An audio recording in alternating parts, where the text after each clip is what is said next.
Michelle. Daniel. OG Rose. And the kids. Hi, kids. Woohoo! So we're doing. Thanks, Haven. So I'm Grace. Hi, yes. Grace. Hi, Grace. What are you reading? We just won't talk. I know nothing. You I know nothing. So we're Hey, doing. I feel the same way. Yeah. So we're doing something a little crazy and trying to do one of these in a car. Yes. There's Yeah. probably a whole lot of car sounds. So we hope that's.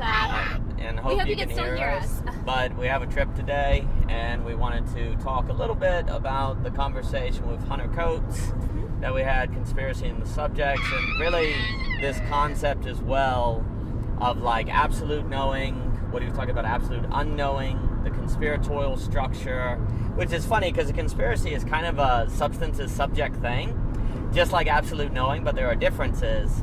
But it's interesting to think of in the same way that, like, you know, Lucifer is an angel of light, but he's fallen, so the opposite of an angel. Likewise, the conspiracy is kind of the opposite of absolute knowing, and yet it's isomorphic in its structure. So that was interesting. And then just the topic of conspiracies in general, which really is the logical product of autonomous rationality. Rationality that all it has to do is seek its own coherence. It doesn't have to necessarily correspond with anything. And the funny thing that also comes up is the very rationality which creates the coherence that we require to not lose our minds can actually lead to the coherence that causes us to lose our minds. So in the conspiracy, so rationality may not be what we think it is. You know, we say humans are the rational animal. Well, that might mean that humans are the conspiratorial animal as well. So the topic of absolute knowing, the absolute idea, you know, we talked about Leibniz and situation, which got into the Science of Logic conference the other day, which you can find on philosophyportal.com. The presentations were tremendous. Really was thrilled to be part of that. And so we were just thinking about all of that as we drive in our car, and you can listen to the background sounds of tires and all of those fun noises. This is summer OG Rose conversation, summer trip. We on the road again. That's right. Road again. So, and congratulations to Jacob Kashir for the release of his new single. Yes, very, very well Bitter done. Cup. Very, yeah. Yes, congratulations to Jacob Kashir of Sense Space on his debut single, Bitter Cup, released under Culture Pilgrim on Spotify. So go check it out. Nice. Very exciting. So, yes, I mean, the conversation with Hunter was excellent. You and him did a fantastic job. And I really resonate with the topic a lot. Because, well, I think everybody kind of completely, well, no, I can't speak for everybody, but I think that 2020 was a very interesting year with COVID, with all of the things too, with like the election, all of these different things that are happening on the macro or through the news, that people started to, really either get a little bit more polarized in potential like viewpoints, or there was a lot more people sharing alternative narratives on social media or other platforms, and it I guess it's funny because I don't know if I just like lived under a rock or something, but I had really never really heard about conspiracy theories or conspiracy theorists pretty much until 2020. I kid you not. Sure. Which again, I don't know what that says about me, but I mean, I'd heard about the term. I heard about it a lot with like,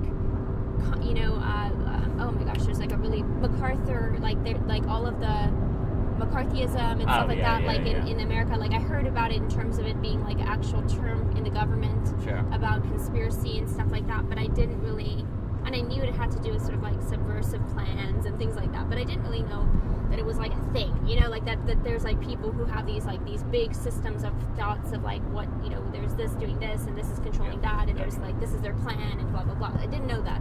So to me it was like very it was a very eye-opening year, 2020, which is funny because like 2020 vision, right?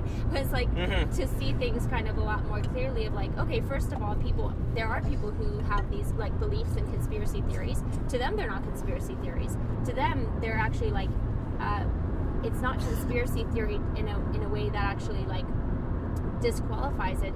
The very fact of the matter is that there is this group of people who are conspiring. Right. So it's always a funny term to me because it seems to do like two things at the same time. Yeah.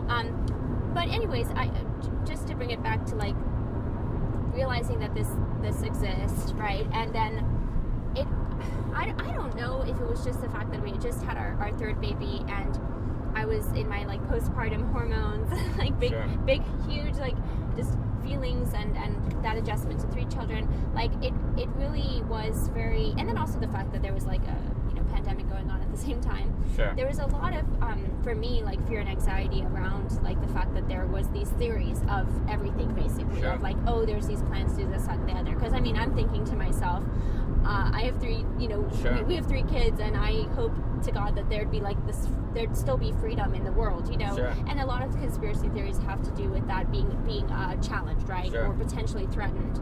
And so yeah, like I'll just be completely honest, like when I started to hear about some of these theories, I was like terrified, you know. Now what helped me a lot was philosophy itself, because philosophy to me started to make me realize that my own certainty, which certainty, ironically, the irony with certainty is that it's supposed to provide you stability, right? But for me, I was in such mental instability because of my certainty. And that to me is like really important, that philosophy pointed out to me is like, how can you be so certain, right? Like it really helped me to embrace uncertainty, and ironically that like gave me that really restored back to me a sense of freedom and a sense of like something to work, some tools through which to work through what was happening, and like, and sort of undermining a lot of the assumptions that sometimes conspiracy theories can make people feel very certain about. Now, like I said to you off record, the benefit to conspiracies and conspiracy theories is that they challenge the main narrative, right? They do this thing where they make you rethink things and question everything, really. And in some ways, that's actually very good. That's very good. The problematic thing can be when you start to become very certain about whatever that theory of everything is, and so, but this is what we do anyway on a micro level, we don't think of it in terms of being a conspiracy theorist, right? But something that was really brilliant that you and Hunter talked about is the fact that we're all conspiratorial, like you just said, with reason itself or rationality. And so anyways, I just wanted to just speak to something very personal about, for me, in terms of like my own encounter with conspiracy theories, and then also being able to like you need to kind of get to the place where you can actually, whether intentionally or not intentionally, hear about them, right? And not become like a paranoid, crazy person, and knowing that they exist, knowing and acknowledging them, maybe even learning about them, but not as confirmation bias, but rather to just learn and understand that there is this perspective, and to sort of acknowledge it, not to just automatically dismiss it, but also not to automatically believe it, right? Where you just hold space for it and say, okay, well, that's interesting, but let's think about what we can and can't control. And at the end of the day, to me, it was really important to let go of, is it true or not that that's actually happening, that whatever the conspiracy theory was, and then to really just focus back on like, well, what is in my control, right? Focus on that. Focus on actually encountering my real, not like, oh, the real of the situation, because that's actually never going to be the real, because it's always going to be able to be abstracted, which you and Hunter talk about, right? The thing that preserves it is the fact that you have this gap from it, right? You can always just believe it, and everything you see can always feed into it. It's like this internally consistent system, and everything sort of like feeds into that narrative that you believe, right? And so, in some ways, like maybe, and Hunter and you brought it up, that like maybe people want that because then they wouldn't have to face the hardship that actually would maybe even be harder to accept, which is the intimate gaps, like the gaps that they face between them and them and their spouse, or them and their children, or them and their work, or them and their what am I doing with my future sort of questions. And so that's the actual real, and it's really important to focus on that and be willing to face that, because you ultimately, like, even if there is some sort of giant thing, what can you do about it exactly? And now some people truly believe they can do something about it. I think the best way you could change the macro is to change the micro, though. You could never really ultimately, I think it would be like very, I don't know how to put this, but it would be, what would it matter if you even were able to change the macro if you didn't change the micro in the same movement, if that makes any sense? And I think ultimately you really couldn't actually. You could possibly change the macro by changing the micro, but But anyways, it's ultimately just, for me, it was a big thing to realize, like, okay, wait a second. I'm so certain. And philosophy helped me become more uncertain. And that's that kind of dialectical thinking of Hegel. I'm really glad you guys were able to get into that sort of at the latter part of the talk. But yes, those are just some thoughts that came to mind. I wanted to bring it into like my own personal experience with conspiracy theories. So yeah. Well, excellent. Well, there's a few things that come to mind.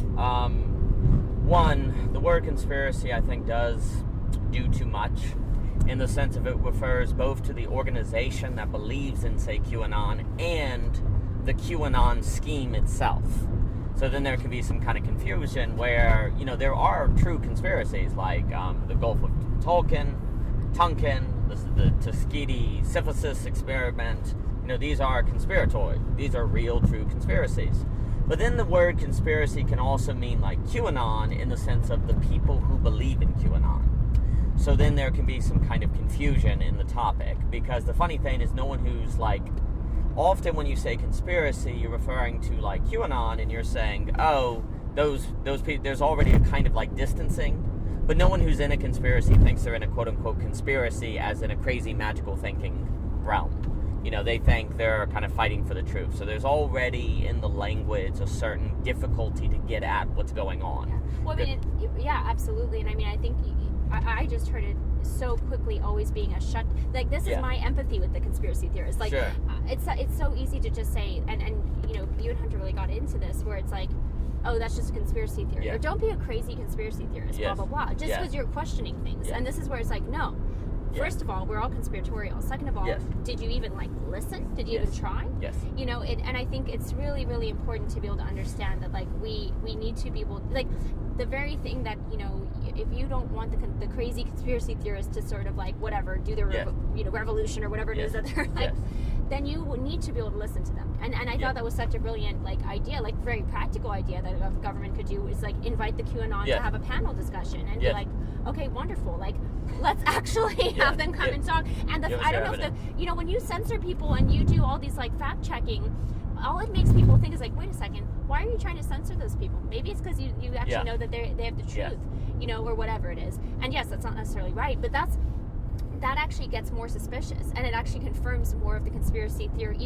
It's it ironically feeds into the conspiracy theory strengthening, because you don't actually bring it into the light. You know what I mean? Yeah, I mean, there's a few things. I think it was Kuhn, the one who comes up with the idea of a paradigm shift, but he talks about how a paradigm is disproved not because someone comes out and proves 100% it can't be true.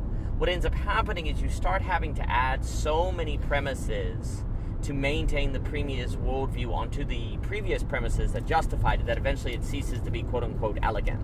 And I think Kuhn basically kind of argues that paradigm shifts are a result of when the previous paradigm ceases to be elegant. For example, when alchemy was in decline, there was still plenty of people in there were plenty of intellectuals or philosophers or whatever who still defended alchemy, but they kept having to add a new premise, like Hunter was talking about with QAnon. If you make a prediction, don't you say, oh well, Trump is denying QAnon because Q told Trump not to do it, and then when he's accepting QAnon, you say, well now Q wants the public to know. What are you doing? You're having to constantly keep adding an explanation, and eventually what ends up happening is so many explanations have to be true for the original theory to hold that it just is no longer tenable. That also is kind of Achman's razor, when Achman is the theory that has the least number of premises is the one you should go with. The Achman's razor is the idea that you should have a theory haven that has the least number of premises, because the probability of a theory being true goes up the less premises it needs to be true. The Achman razor does it cuts off a theory that, if you have a theory that needs 7 premises to be true, and you have another theory that has the same explanatory power but it only needs 2 premises to be true, you should prioritize the theory that only needs 2 premises. But where's the Achman razor in that? That's cutting out the one that has 7 premises. Okay, I see. You're kind of cutting away the theory that has a whole lot, because you only have so much time and energy and resources. You only have so much time, energy, and resources. So what ends up happening is, for Kuhn, a paradigm is overturned when a new idea arises that only needs 2 premises, and then in light of this new idea, the previous paradigm starts having to add premises to stay afloat, and eventually it gets up to 14, and the new premise only needs 2, and then that's when the old paradigm ceases to be elegant. It's too clumsy, if you will, and that's when it's overturned. But it's never, here's the key, the old paradigm is never straight up disproven with certainty. It just becomes too clumsy. You know, there's too many premises. So basically, if the government would have just let QAnon come on display, to keep it afloat, you would just see them keep having to add so many premises, so many prison, and then it would get to the point where, like, it would need 102 premises to be true, to be the case, and the probability of those 102 premises all being true is just untenable. And that's usually when the average person can start to change their mind, when they can feel the clumsiness of the conspiracy. But you see, this is the problem, when you censor, when you don't allow people to speak their conspiracy, if you will, or QAnon, then you never get to experience that clumsiness. You never get to see the adding of premises. So for all you know, it's an elegant theory. For all you know, it just has 2 premises, because it's never put on display to unveil how many premises have to be connected together to hold it together. But it's still, I will note this, it is still an internally consistent system, because those 102 premises could be true. Right. Well, and that, I mean, yes, it's absolutely, and that's an interesting point from Kuhn, and it made me think of something Project Malice said in the chat, where Project Malice said something along the lines of, like, it's always jumping from the next thing to the next explanation to the next explanation, to have to explain away or incorporate the new stuff into it, and it's moving so quickly between these, like, pieces of evidence that it seems much bigger than it actually is. And it kind of starts to become like a 10-headed, 100-headed monster. You know, it's like this, it starts getting a bunch of heads, a bunch of arms, and it's like completely like can't do anything. Right, to the point where, to your point, Haven, it actually can't function at all. That's right. But it seems, you know, that's the thing, like, the problem is when you always are quieting it, it almost just seems like a completely normal, you don't see all of the fact that it's getting, like, this completely unfunctional, big, giant terror. Yeah, like this big, giant system that actually, like, it's strangely, like, unsystematic, but constantly unified by so it always has, like, it's weird because it always has this one premise. So in some ways it's extremely simple, right? Like, just whatever, make the sentence of the premise about but like, just make the sentence that's the premise.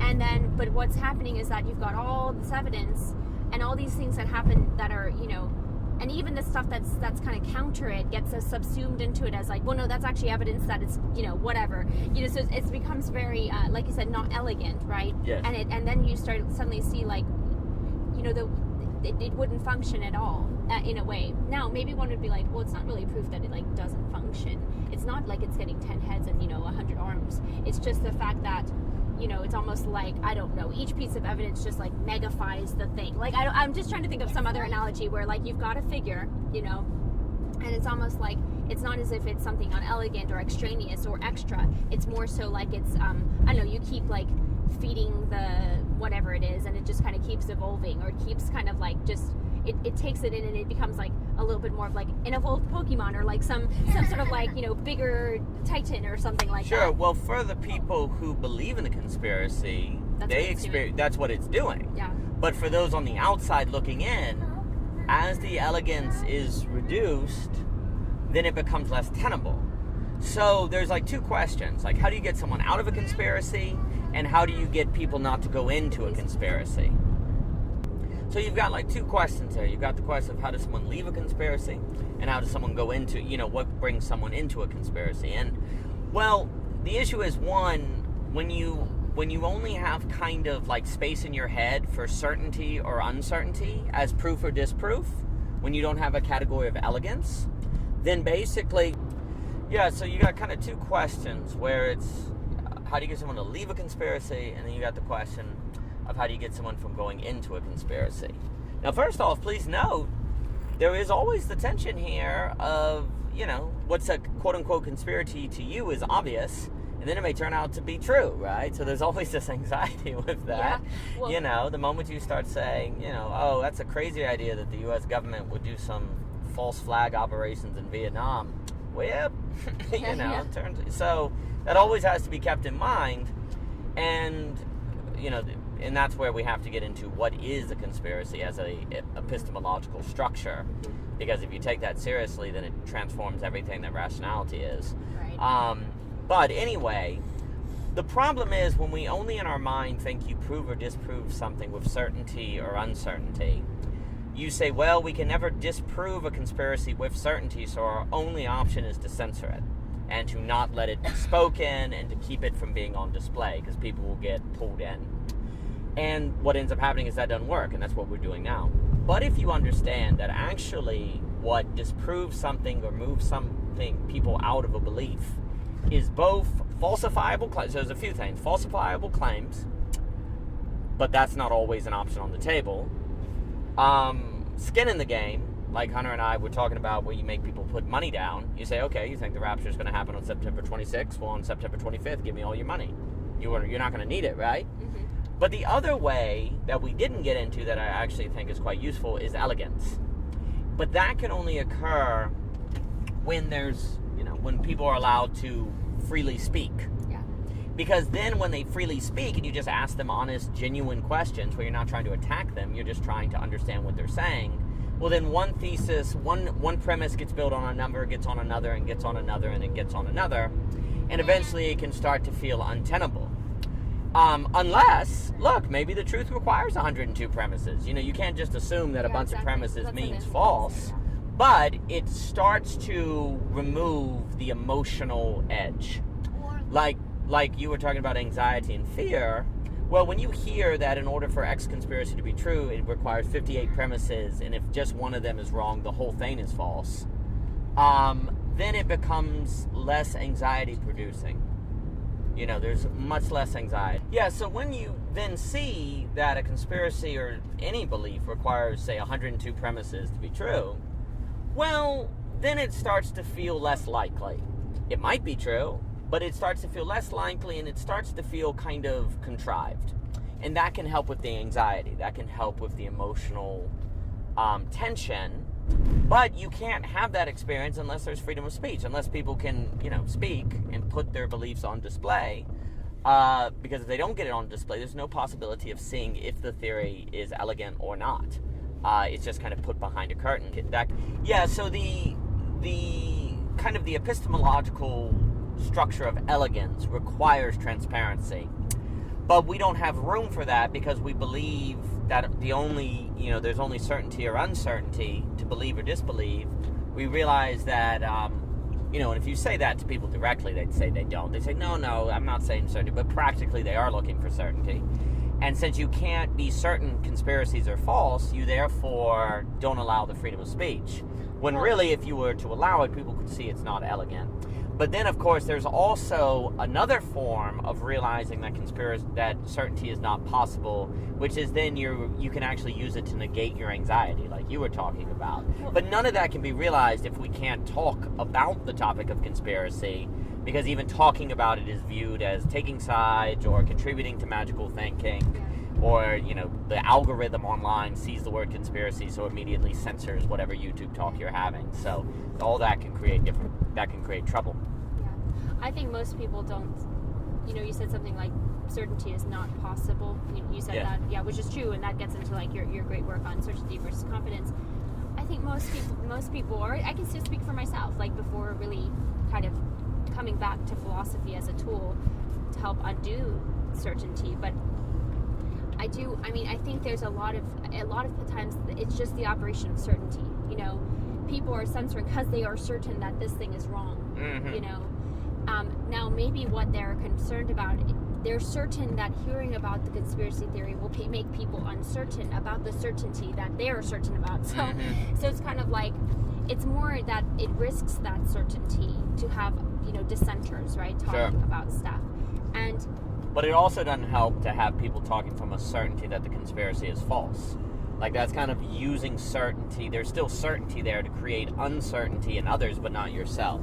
So that can't be the negative, sublative uncertainty that you're talking about, which is kind of freedom from the entire epistemological structure, even if you're in the antithesis of that structure. Yeah, so you're saying that the censorship of those who are certain is certain that the conspiracy is false. Well, that's what I'm saying. I mean, I think what I felt, at least experienced as it, when I was kind of like in that zone of like really being kind of stuck, you know, in it, it was like, okay, actually the fact that they're censoring, it's weird because it made it like, what it, you know, I use the word polarizing, but it really polarized things in my mind. Because I'm like, people are censoring this because they are certain. It's weird. It either does this, it does an either or. It's like they're censoring it because it's absolutely false. Like they are certain it's false, right? So they're just like, well, we better stop them talking about that because we don't want people to think that's actually true, right? But it also did this weird move where I was like, if they're censoring it, if they know it's, like if it's actually false, why would they not let people just talk about it? Like they could be confident, right? They could just be, you know, it's weird where it's like certainty actually always practically has to be confidence, otherwise it can't be what it is somehow. No. Like That's right. And so certainty suddenly becomes, it actually affirms the opposite. That's right. So, you know, when it was like, okay, they're so certain, so they're going to censor people, I was absolutely convinced, and I wasn't even as thoughtful philosophically about it at the time on that particular like situation. I was like, all it made me feel as a reaction was, why in the world would they censor this unless there's some truth to it? Sure. You know, so it's like, it's weird because it's like very ironic, very paradoxical that if you're certain that these conspiracy theorists are wrong, censoring them is going to do literally the opposite. But most people operate on certainty, like on certainty basically, and the risk and the fear of the risk of uncertainty, right? Yes. And this you know, anyways, I think the idea of sublative uncertainty is to sort of say like, well, actually, you know, you can get certain about your uncertainty. So you have to kind of always be in the movement of both. You can't be in one or the other. That's you have to be in the movement of certainty and uncertainty, which then kind of goes to the fact that it was like, actually, I really don't know who's right on this.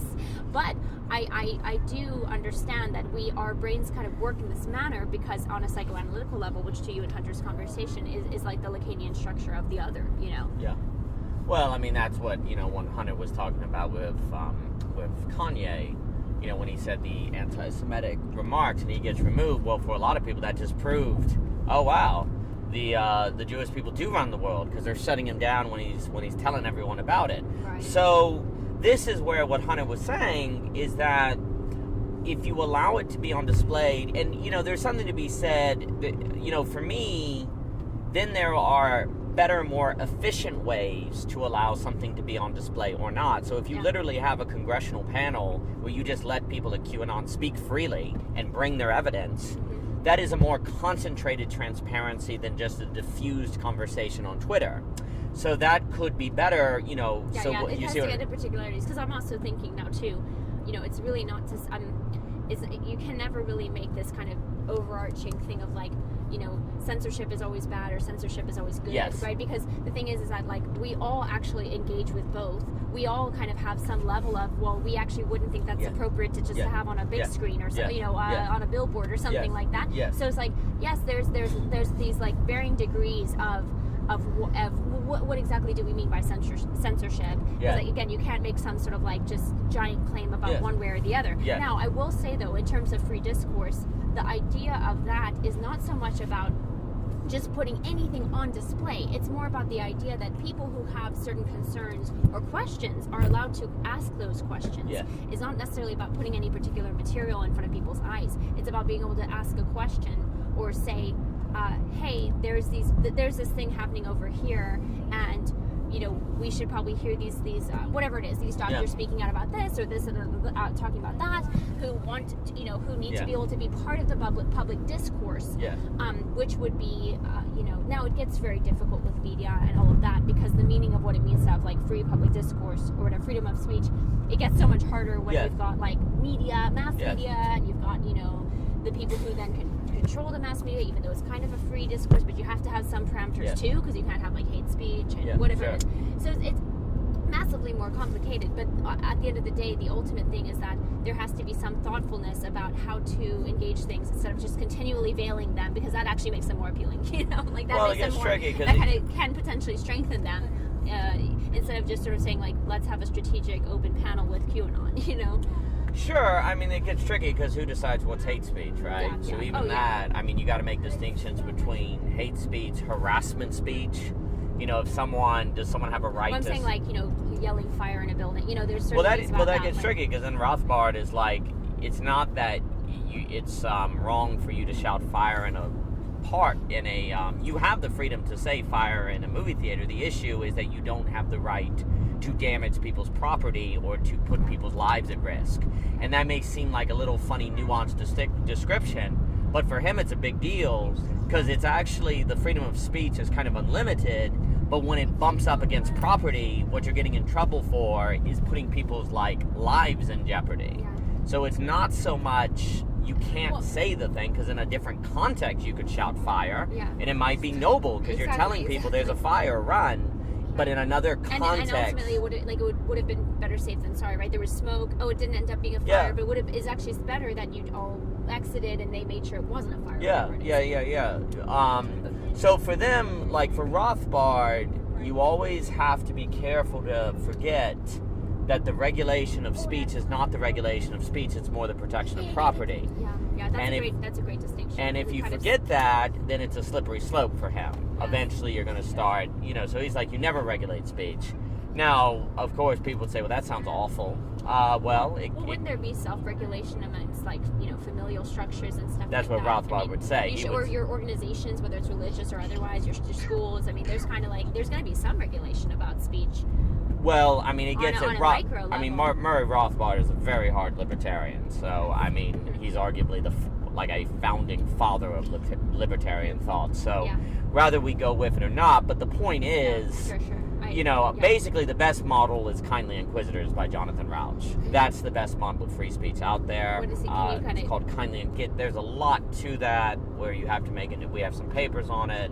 That's going to get into belief versus knowledge, what should be taught in school, what shouldn't be taught in school. It has to have process of falsification. So that, there's a bunch to that we can get into. But even the point you're making on we can't allow hate speech, it gets very tricky because then who describes that? And Rothbard say we don't allow the violations of property. We don't allow putting people's lives in jeopardy, and that's not the same. Now, I think everyone would say, well, of course, who heard that? But they would say, but fire in a crowded theater is doing that. He's like, yes, but what's primary is not a restriction of speech. What's primary is the protection of property and livelihood. One, two is that's a great point. And two, Rothbard and the general concepts that he's raising there, or the general kind of concerns too, right? The slippery slopeness. Yeah, the risk of it being we have to kind of put these parameters because it could be hate speech. Yeah. The problem with that is it suddenly becomes thought police. It's not simply it's just not simply speech regulation, but now it's like, well, this is what you meant with that word. Yeah. And it's like, no, I just said this word, and it's not even related to a slur or any type of thing. But suddenly it's like it's read into as such, and that becomes the thought police. And that's where I think ultimately the slippery slope goes, and why it can be very. But why ultimately it's very tricky. It's tricky, but there is a kind of speech that is a big threat. So how do you find the balance between those? And I think we just have to get basically smarter about transparency. In the sense of, you go, okay, Twitter, Facebook, a lot of people are very concerned about this QAnon because, say, a lot of people are going to it. So let's have a congressional panel that forces, you got to bring your 10 best guys, and they got to bring your best evidence, and we're going to put it on display. And at the end, there's not going to be a judgment. There's not going to be any, this must be true, this must be false. It will be put on display for all to see with some very good questioners. And a kind of official sanctioning of the debate, almost like a Douglas. They used to sort of do, where like a Lincoln Douglas or whatever. And arguably this is one of the reasons why Lex Friedman, Joe Rogan, all these kind of podcasts are popular because I know there's this big debate now on if Kennedy, who's running for president, he's very critical of vaccines, and then Eric Holt, I think it's Holt, not some other individual who's very pro-vaccine, and there's this idea that they should talk, there should be a debate, and then a lot of people are afraid. They're like, no, if you do that, you're saying that Kennedy's view is worthy of having a debate, and it's not, so don't allow it. And then other people are, so there's that whole debate. Well, basically, free speech, like, I think I guess what we need to say is that free speech, in my view, requires quote unquote like main events. Like, there's kind of this conversation of free speech being online and people just kind of talking freely among themselves. Well, maybe we need to think about talking freely among yourselves in order to determine what should be a main event. Like, you look around and say, oh, there's a lot of people talking about this QAnon stuff. Well, we need to have a main event about it then. And it needs to be in Congress, and it needs to be in front of a panel, and they have to bring it up, and we have to, like, have some sort of official discourse that is structured, that's going to, like, bring all of the strong evidence concentrated into an area so we can find out if it's elegant or not. Because if it's not elegant, or it's never making falsifiable claims, well, that can be on full display. But there's not thinking that way. It's not really I guess in a way, we're not really creative in the free speech debate. Like, we're either like, it's like censorship or non-censorship. And it's very binary. When it seems to me, you don't have censorship, but then you say, okay, well, guess what, QAnon people? If you're not willing to come to Congress and have this discussion where you put on everything on, like, full display, then you're banned from Twitter. Like, you know, see what it... kind of be, you have to prove yourself, kind of. Yeah. Like, prove yourself worthy to be in the public, to be on the public discourse. Like, you can't do things like lie about something in the middle of something. This is serious work. You can't go around trolling. Correct. Yeah, and if you're going around trolling people or manipulating people, because there is such thing as a kind of manipulative speech that a lot of people just simply don't have self-defense. I think what's made things tricky is that we're in an information age. Speech is weapon.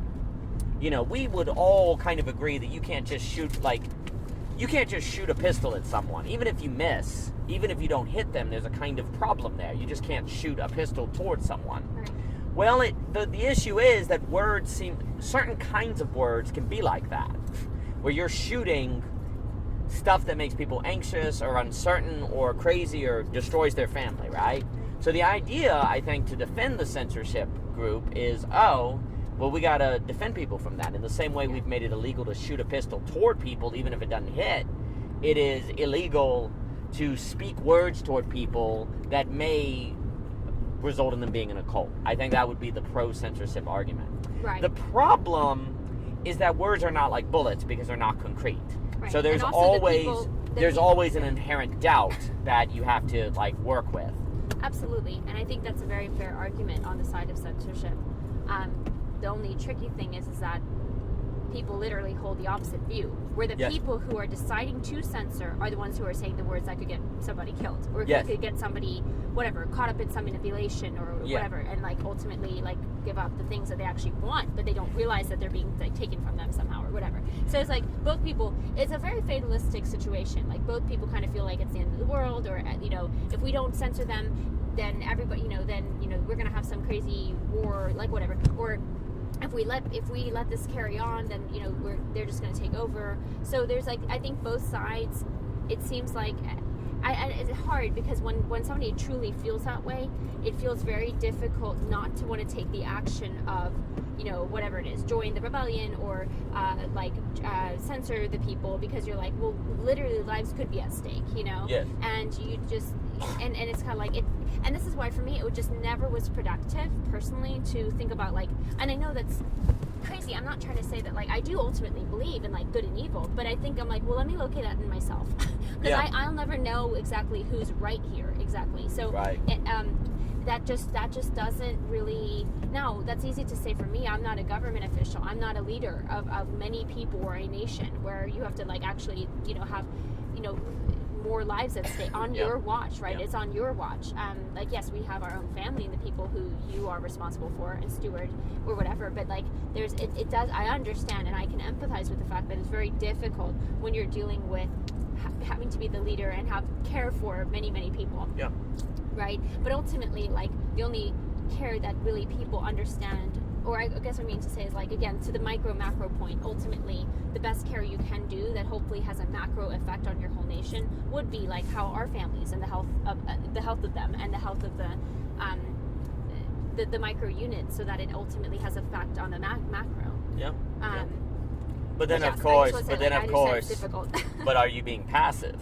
you know, you have this conspiracy where the government's going to take over and you're just focused on your family and, you know, you didn't do anything, right? That's always the pressure they bring with it. Like, absolutely. You know, because you didn't act. They always bring this tension, this epistemic, you are irresponsible not to join the conspiracy. When there's on both sides, though, people can kind of say, like, well, if you're not vocal about exposition, you know, that's toward the mainstream narrative or this narrative that's not being censored. If you don't speak out about that, then you're letting the crazy tinfoil hat people win. But if you're on the side of the conspiracies and feel like, well, no, there's a robust case for this actually like going on, then you feel like, well, if I don't speak, then like people are gonna get, you know, if I don't speak, then I'm letting that side just have the mic, and you know they already have the mic because they're censoring everybody who's over this side. So I better speak up, because if I don't, then you know I'm really not being very brave, and I'm not being very I'm not willing to go against the grain, and you know people need to know about these sort of things. So it's very difficult because both sides feel like they should be trying to like be vocal, basically. Yeah, and I just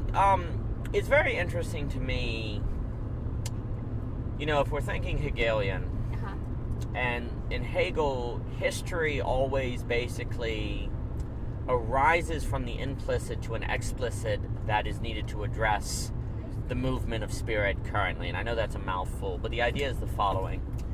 If you're in an information age, and because you're in an information age, you're going to find the problem of conspiracies because you have the possibility of people just connecting any dots they want. Like, you can always find information to justify your view, and that's in conflict of mind. Well, what do you do with that? Like, how do you deal with that problem? Well, yeah, so, for example, we're talking about this kind of idea of a need for almost like free speech events. And those have not really existed. They certainly have not existed since the invention of the TV. You know, that's Neil Postman, Amusing Ourselves to Death, the loss of the Jefferson-Douglas debates, and so on and so forth. And the 15-minute or 5-minute news segment is completely inadequate to put on display, say, a full case of, say, QAnon versus people who don't believe in QAnon. Sure. And actually, all the 5-minute thing could do is perhaps give legitimacy to QAnon because they're on TV. And, you know, basically Neil Postman would say, if it's on TV, it's real, right? So what you've done is given them legitimacy, and you haven't created the space to prove it's not elegant. Right. So then it's almost like what has happened is naturally and organically what has emerged is the podcast, like online. Because as information gets more extreme, there's going to be more conspiracies or more internally consistent systems. Yeah. And the previous forms of debate for the last, say, 100 years, or more like 70, are inadequate. Well, then there's just a sense of a need for a different form. And basically, these kind of free speech debates I'm talking about, like a lot of people who are like for censoring are thinking media in terms of 5-minute news clip or 5-minute debate during the O'Reilly factor or whatever. And they're like, all that does is give legitimacy. Right. Well, when people our age is talking about free speech, you know, we're often thinking 3-hour podcast episode. Right. And that is a form that makes possible the quote-unquote free speech event, the event that seemingly free speech needs to find the balance between censorship and non-censorship. We go, look, okay, QAnon people, okay, you know, if you want to, you really believe this, then you're going to have or be part of this event that's 3 hours long where you have to prove, you know, show everything for your case. Yeah. And it could even be an official, you know, just to think aloud, it could even be an official, say, podcast by Twitter, where if you fail, you know, you get demoted or you don't get to promote, or maybe you do get straight up censored. Because it just, that either happens if you don't do the podcast, you're unwilling to, or maybe it's one of the things where if you do it, then they don't actually need to censor anything because people can see it on full display themselves. You know, they can put it on full display themselves. Right. But the idea, and then also if the Twitter podcast or whatever, if the hosts were like intentionally trying to laugh at or mock QAnon, then viewers would see that and they would discount it. So it would have to be an event that's really a fair shake, and mainly what you're doing is creating an environment for the full case of QAnon to be on display. Because what I think is the major problem is, I would argue that most people get pulled into a conspiracy because they only experience parts of the conspiracy, like the fragments of the conspiracy that seem tenable, but then when you start thinking it through, you're like, well, wait, how does this connect with this? How does this connect with that? Yep. Well, that's when all the premises start to be added, the coincidences, everything starts to be built on. And that's when it ceases to be elegant. Yeah, and that's a really great point. I think that, like, and I don't want to speak to, like, you know, again, if this is true or not, but I think people may have felt that potentially with, like, let's say even Catholicism, right? They're like, well, sure. I'm really that's appealing to me as a perhaps a practice or belief, but, like, oh wow, that means all of that. Oh, okay, like, you know what I mean? It's like, oh, the Pope's this and that, and it's just like, oh, wait, okay. It's not as if, and again, somebody may feel at the end of the day that's still ultimately the decision they make, and what is true, they find that to be, like, you know, the best match to their to truth and to reality and to their practical lived experience. But it just, that made a lot more, I don't know why, it just kind of really clicked for me, where it's like, oh, okay, that might be an example of what you're talking about with this elegance, where it's like, it's not as if and it's not to say even that it's entirely true or false, it's more so just the structure of how you suddenly find yourself being like, wait, there's a lot here, and that would be a lot of things to kind of, like, if you know, if you actually exposed all of the things and all of the threads of QAnon, you're like, whoa, I'd have to accept a lot. That's a lot of stuff that I would have to be right. That, and then there is that word. I'm glad you brought up the word coincidence, because that is, you know, really important, because that ultimately can be what it feels like when you start to kind of see more of it, or start to sort of question. You know, you have already the questioning that gets to conspiracy, then you have the questioning of the conspiracy itself, and then you kind of get back to the movement between, you know, uncertainty and certainty. But basically, it's kind of like, that's the thing about all of the evidence. It just so happens to always coincidentally feed into that, you know, internally consistent system. And I guess at the end of the day, you know, I was thinking about this because, you know, you and Hunter got to Hegel, like I mentioned, and that was so good. I was really really impressed. Like, both of you articulated really well on Hegel and Hegel's philosophy. But, you know, Hunter brought up this really great point about the singular, that the singular that ultimately is almost like it's in and through all experiences. He emphasized that, like, all thought and all experiences, like all physical matter even. Yes. And what I want to say is that it seems like that singularness, or, you know, I guess it has to do a lot too with the concept of the monad, right? Sure. It isn't that, though, the very thing, though, like, this is why it's like you can't escape it, right? Because even when you recognize the structure, though, at least you don't try to fill in what exactly that singularity is in its particularity, because, like, it isn't the same singular structure of Hegel just happening with conspiracy theories, right? Like, it's always feeding into it, of course, because it's the singular that's in and through all. Yes. You know, and so of course it's going to be like, yes, you can call it coincidental if you criticize the conspiracy theory, but if you're in the conspiracy theory, you're like, no, this is just the nature of reality, that all of this feeds into this, because this is the ultimate truth, this is the ultimate truth / singularity. You know what I'm saying? So now, and this is what gets to the point where, and, you know, and Hunter said it so well, where it's like, he has the chapter on the absolute unknowing, in parentheses, talks about how basically the conspiracy theory is the opposite of absolute knowing, which makes it pretty much exactly the same in its structure. Yes. And but I'm trying to articulate here. I think I know it, but I'm not sure I'm articulating well. What is the difference then? Yes. Well, there's a few things. So first, again, it's interesting to think of the conspiracy, like podcasts, like this whole online world, as what is just emergently arising to deal with the epistemological quandaries and paradox that arise due to autonomous rationality or infinite information. It's also very interesting that all these like this age of conspiracies and magical thinking has arisen after the New Age atheist movement, in this period when science thought philosophy was dead. Like, science is like, we don't need philosophy anymore, it's completely gone, and it really, you know, seemed like, to a lot of people, the debate was over. Right. And right when you think it's over, the conspiracy shows up, or all this magical thinking, or manifesting, this New Age spiritualism, all this different stuff that science couldn't stop. And so it's interesting how precisely in a moment of history, when, you know, the hour of Nineveh flies at dusk, right when it seems that philosophy is over, that's when, in a funny way, the conspiracy almost saves philosophy. Like, there's that's exactly right. Like, the conspiracy kind of saves philosophy because it unveils the inadequacy of knowledge, of thinking that is purely scientific or purely materialistic, or like what you're saying, the only truth is what you can falsify. Well, that's not even that. Well, the majority of things in the world are unfalsifiable. As a result, boom, New Age spiritualism and conspiracies arise. Yeah, I mean that was like literally true for me. Like like I said in my own story, where it's like it's not as if. I mean, I always knew the power and the value of philosophy, hands down. But there was something that was so viscerally, it hit me in this incredibly impactful way where it's like, oh wow, yeah. In some ways, I wish I hadn't have had to go through the sort of like the paranoia, anxieties, depressive type of season there with learning about conspiracy theories. But the beauty of it is it made me feel the redemption that I felt of philosophy and through philosophy.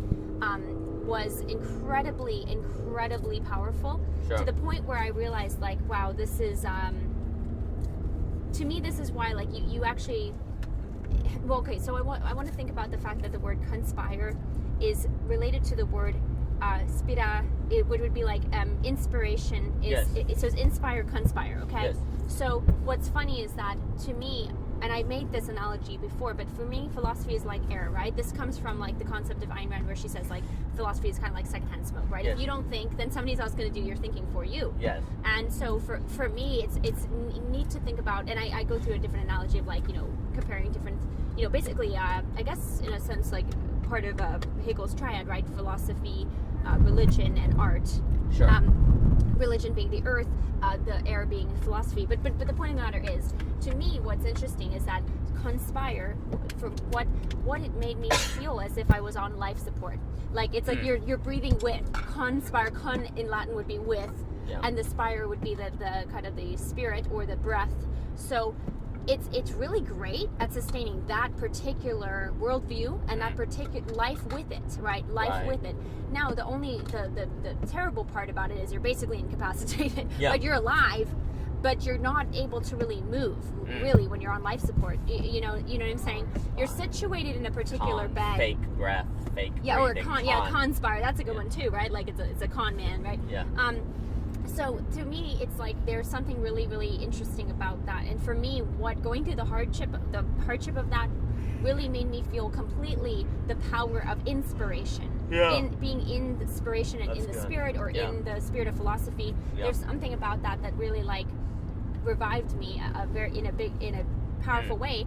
And it was through philosophy, but then it also, in the same motion, revives philosophy itself, where you see the necessity of it. Not because I wanted to, or not because I even think, like, and we said that, it's never like you're trying, like, well, I'm trying to do philosophy, I'm trying to be a philosopher. Right. It's just that you find it to be inescapable and necessary. Because if you just think long enough about something, you'll find yourself in philosophical questions. Yeah, that's right. Yeah, so anyways, you find yourself in philosophy just if you think long enough. It's just what you find yourself in. Exactly. And then maybe you can say, well, that does not sound kind of like a conspiracy too. But that's where we get into the unknown. That's where it's like it's the same exact structure. Yes, it's the exact same structure. And this, but you see, so a few things. One, if you can acknowledge it's the same exact structure. Yeah, but you see, once you get that the structure is the same between absolute knowing and absolute unknowing, well, now you know that a lot of the epistemological tools like falsification or stuff like that people think you need to get to truth are inadequate. You need different kinds of epistemological methods and tools and stuff like that, like elegance, for example, stakes in the game, skin in the game, stuff like this.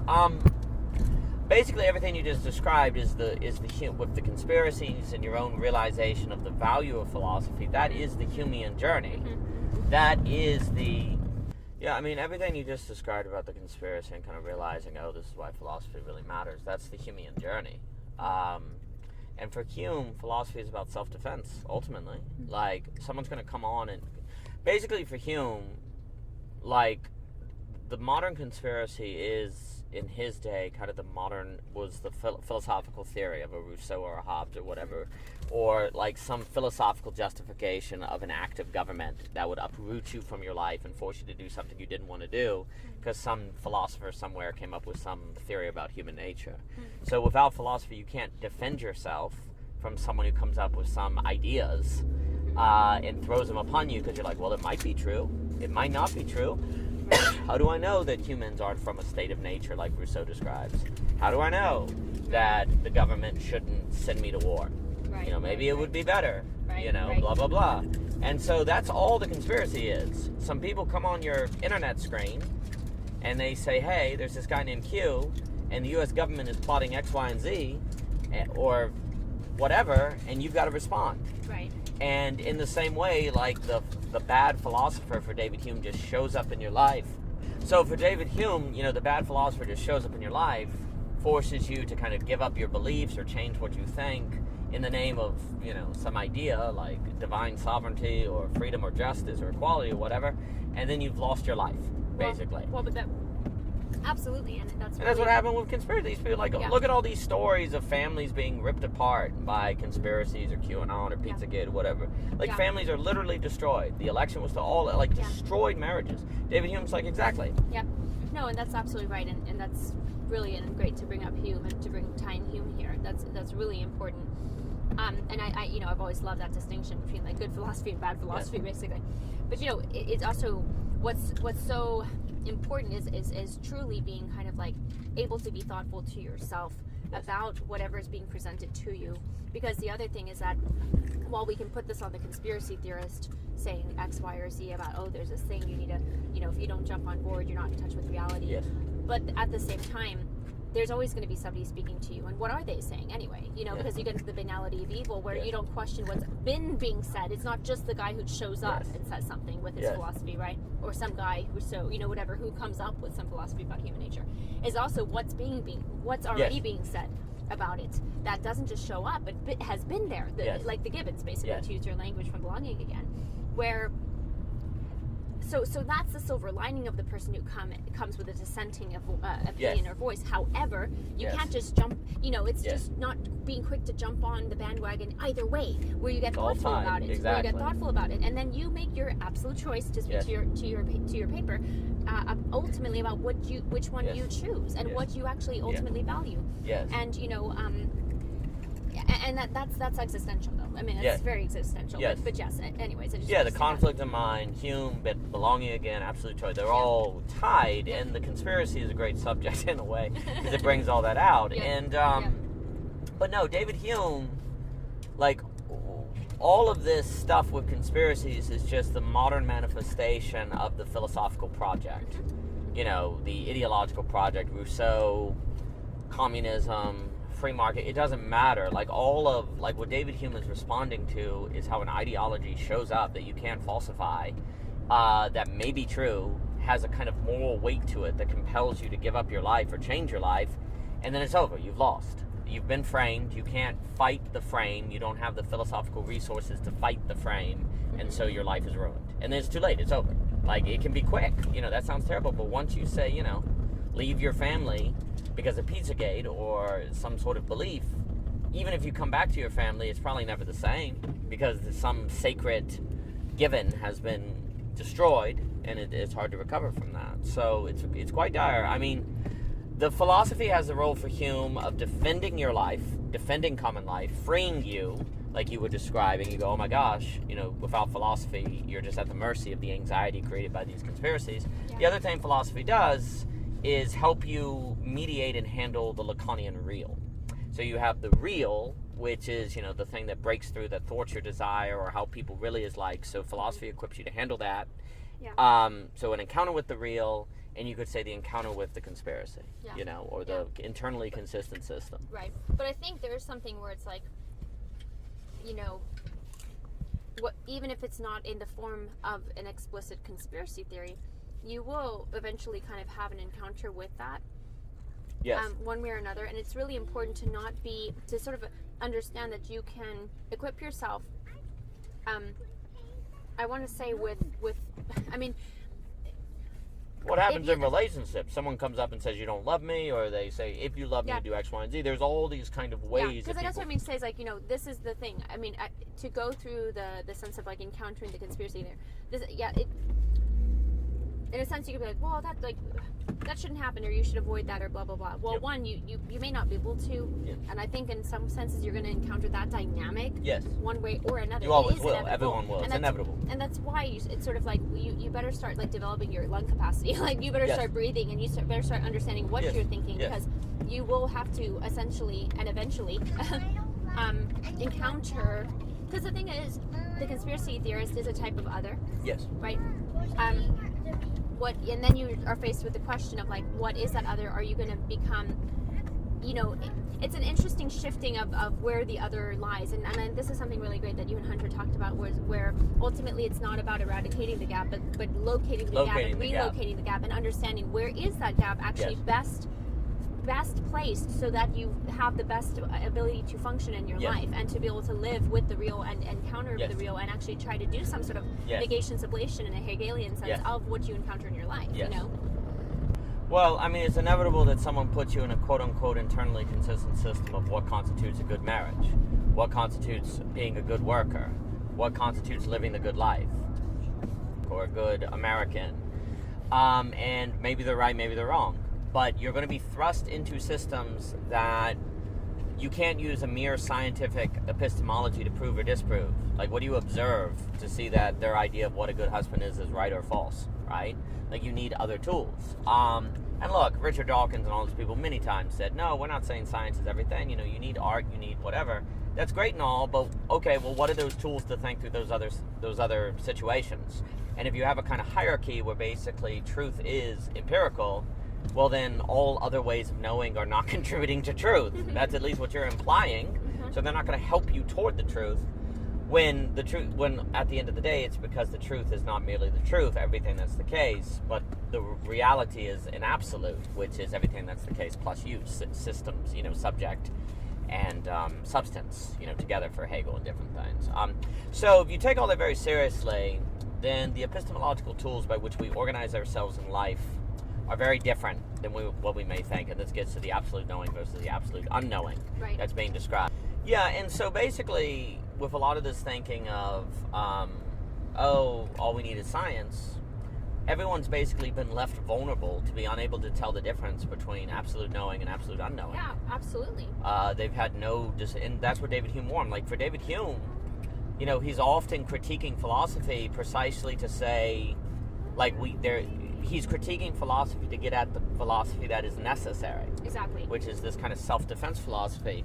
Which then, of course, what's funny in Hegel is then Hume's self-defense philosophy, or good philosophy, is in of itself a creative act. That is then contributing to the unfolding of the absolute. Right. So first off, on the question, what you see is that epistemology is always creating a situation of understanding the world. It is not merely, and that gets into the Leibniz language, that presentation that people could watch at the Science of Logic, Philosophy Portal, the Science of Logic conference, the analysis of communitas, because I wanted to make it Latin and fancy sounding. Sounded good. But thinking is not merely determining correspondence, where you go, okay, does my idea of how the world works correspond with how the world works? Yeah. That's all good and all, and that has a very important role that for Hegel would be measure. But then there's also the realization that thinking is capable of measuring, and then making the human a measurer changes how the human creates the world, what kind of world they create, and how they think about the world. And so that's the absolute. So the absolute entails the truth, everything is the case, but it's not reducible to everything that is the case. So you have both. Yeah. The conspiracy ends up being a form of substance-subject.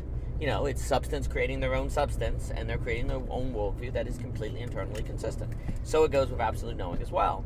Absolute knowing, though, consists of material, concrete reality. It is actual. It is not merely abstract. It does, in fact, have a correspondence with what is there, but in its very correspondence changes what is there. Whereas a conspiracy, the argument that with QAnon is that it doesn't correspond, or that the likelihood that it corresponds is very, very low. Well, in order to get a sense of when you are contributing to the absolute knowing, which is contributing to the actual existing world, then that's where you need something like elegance. That's where you need skin in the game. Because here's the thing. If someone, indeed, was willing to put $50,000, say, onto QAnon, on a falsifiable claim, and to be the kind of subject that can believe in something that greatly, one of two things will happen. That individual will be proven right, and then we all, that QAnon is true, and then we'll all be to that person's benefit. Or two, the person will be proven wrong, and if it is on full display that that individual has lost $50,000 and that it's therefore possible for a human to believe so strongly in something that's wrong, then that would be something that would change how the entire human race operates. Because you would go, oh, I don't want to have that happen to me. And so then that individual, even in their absolute unknowing, could contribute to absolute knowing. Because it could actually positively change how people operate. It could also show that it's possible for someone to take a really big risk and to be courageous as a kind of redemptive notion Well, that's of that what I was individual. thinking too. I was kind of like, yeah, I mean, I think there's also that as well, where it's almost like, was Thomas More right to lose his life over not annulling the king's marriage or whatever? Yeah, it's exactly. Like, that's this is the thing. It's not so much, not that I'm trying to get into like complete relativism, because obviously that's not helpful in many ways, but the point of the matter is that it does boil down a lot to choice, and it's not so much about, like, you may not actually be able to determine if it was the right choice or not, but they made a choice and it was their own, and that is what makes it very right. In a sense, we can't say that it's like, I'm not trying to get into like, is it more like right or whatever, but the fact that somebody could do that they would die for what they believed in, there's something about that that's just noble. That does feel noble. Now, suicide bombers do that too. So I mean, there's always something that feels very, very, very tragic about it, and it's not always like, you wouldn't always have the feeling of that. So, oh, that's heroic just because you heard it. But there's something about it at the core of it that sounds like, maybe it's because the person like literally was able to face, death or whatever. Sure. Like, they were willing to lose their own life over something, which is just like, that's so ironic, right? Like, what is there that you would be willing to, like, just not live for? You live for it by dying in a strange way, And I think so. I guess what I mean to say is like, it's not simply like, say they did this thing, right, and then it proved that the person was wrong, right? I would hope that it wouldn't just make it be like, haha, it's the crazy guy and he becomes the scapegoat, which you mentioned, Gerard, in the talk as well, but more so that, like, wow, I might be that crazy guy too. Yeah. Not over whatever I feel or whatever I believe in, but actually I'm going to have to be able to be the fool in my choice and live with that. Yes. You know what I'm saying? So well, there's a few things.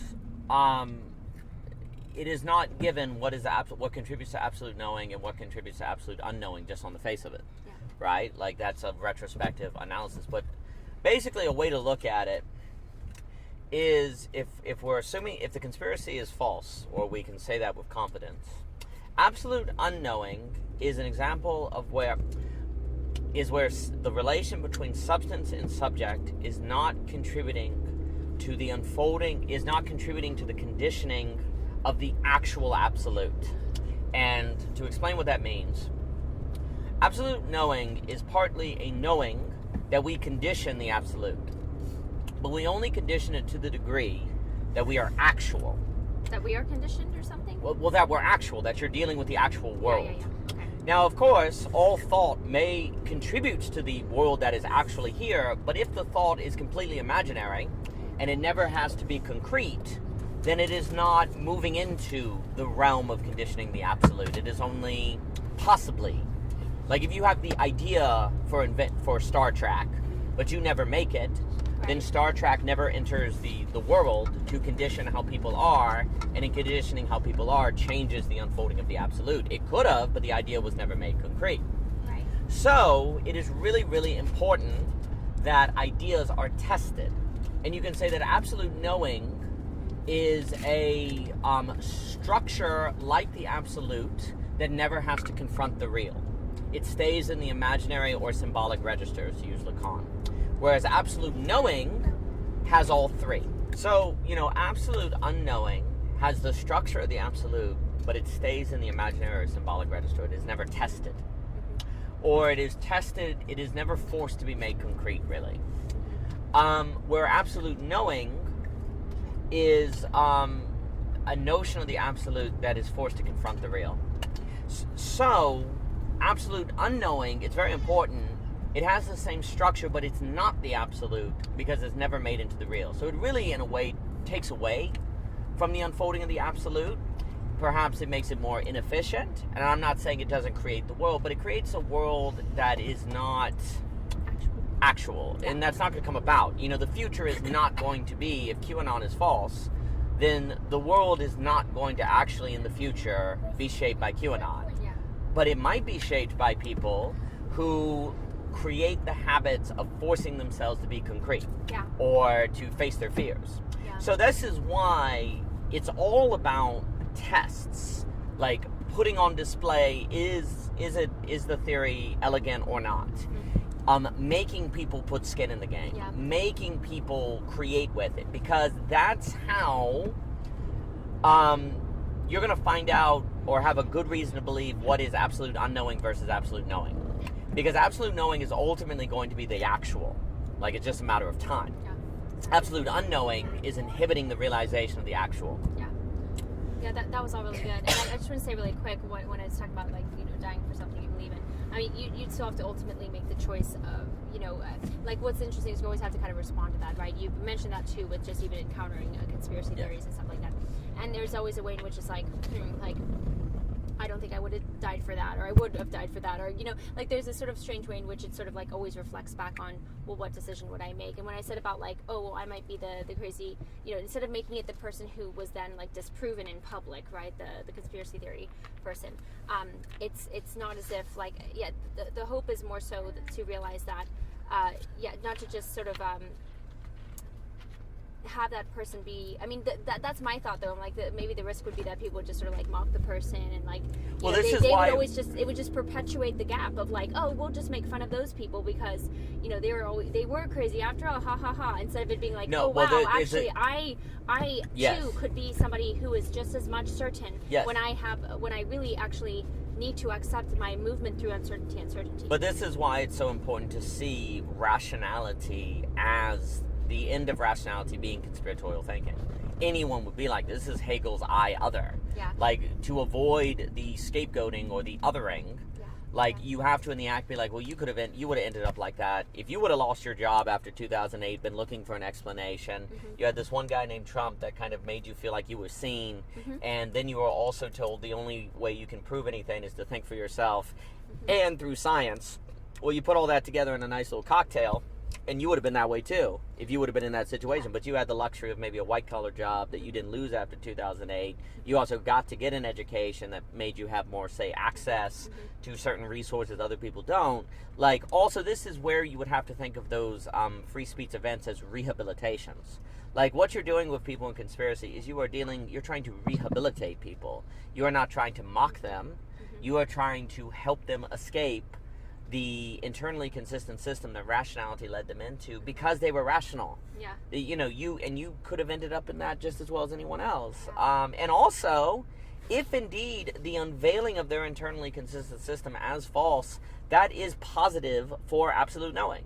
Yeah. Like, that is a positive advancement because then the collective can go, oh, wait, we need ways of thinking beyond mere positivism. Well, if everyone knew that and everyone developed as subjects who were capable of those different epistemological skills, wisdom, you could say, let's just say wisdom, although I know that's a loaded word, then that would help the unfolding of the absolute. It would be a more wise unfolding of the absolute. So the issue is by creating methods of testing or skin in the game or elegance versus prove it, that's all people do now. Prove it. Fact. None of that works. Of course it doesn't. And that's what I was also going to say. I was like, you know, it does make me wonder, though, because especially as things get more, you know, able to be basically just they're able to be artificiated. Like, it's able to, you could create something and it never actually happened, and they just created this sort of like artificial debate.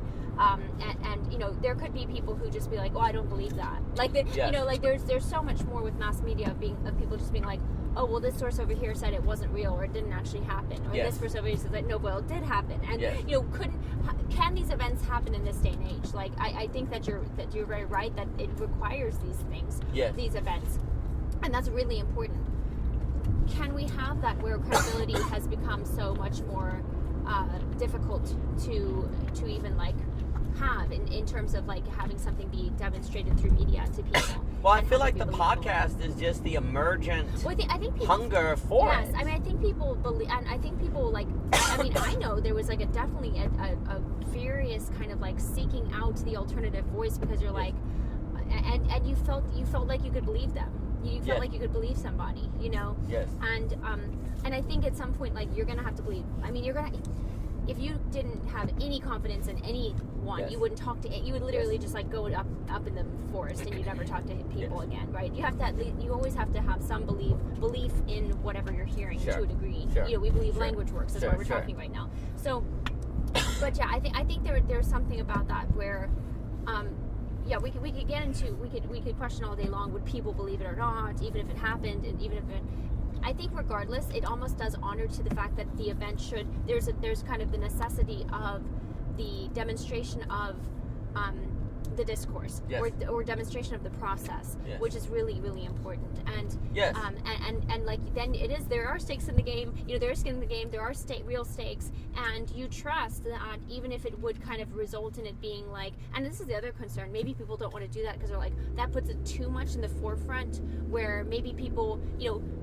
If we just keep feeding people the narratives that like all the news have to script out to people, then we don't have to worry about this getting too much attention, and then therefore people really getting upset about it, you know, because like it's almost like hush hush hush hush hush, you know, and I think that was something Chris mentioned in the chats today, where he's talking about like, you know, it sounds like there's a lot of rumors of war, which what I mean to say is like, I wonder if that's kind of always going to be the nature of it. This sort of sense of like the revolution is not televised kind of concept. You know, where I'm like, how do you, and maybe it's like you're saying though, it's not going to be on television, but it would be on Twitter, or it would be on Joe Rogan, or maybe it would be somewhere where people would kind of actually maybe believe it or something like that. Right. Yeah, what do you think about that, Daniel? Well, I mean, if you're going to have Noam Chomsky telling you forever that the media is like consenting, what is it? Like, it's basically saying media is owned by the conservatives. Then the only way to avoid that skepticism of the media, you know, everyone's like, oh, it's owned by the government, big pharma, the conservatives, the Koch brother, everyone has, you know, what I just find really interesting. The other thing too is mass media does not appreciate how much it contributes. Like, everyone now is like, conspiracies, you know, everyone's like, oh, the conspiracy is such a problem. The mass media does not remember how much they contributed to it. I remember every Rachel Maddow, every other night, the Koch brothers were taking over America and controlling the media. And then on Glenn Beck, George Soros is running everything. You had that whole puppet episode or whatever. I mean, and then you got Noam Chomsky here. Like, they don't like this was the logical end of what everyone was saying forever. You know, on the mass media, then the mass media and the education. Like, you went to college and learned that the corporations run everything. Like, that's what they taught you in college. Oh, well, now everyone is skeptical that they can trust anything. And the colleges are like, oh, everyone's lost the magical thinking. You people, you did this. Why? You taught everyone to be critical theorists without having to positively theorize. Exactly.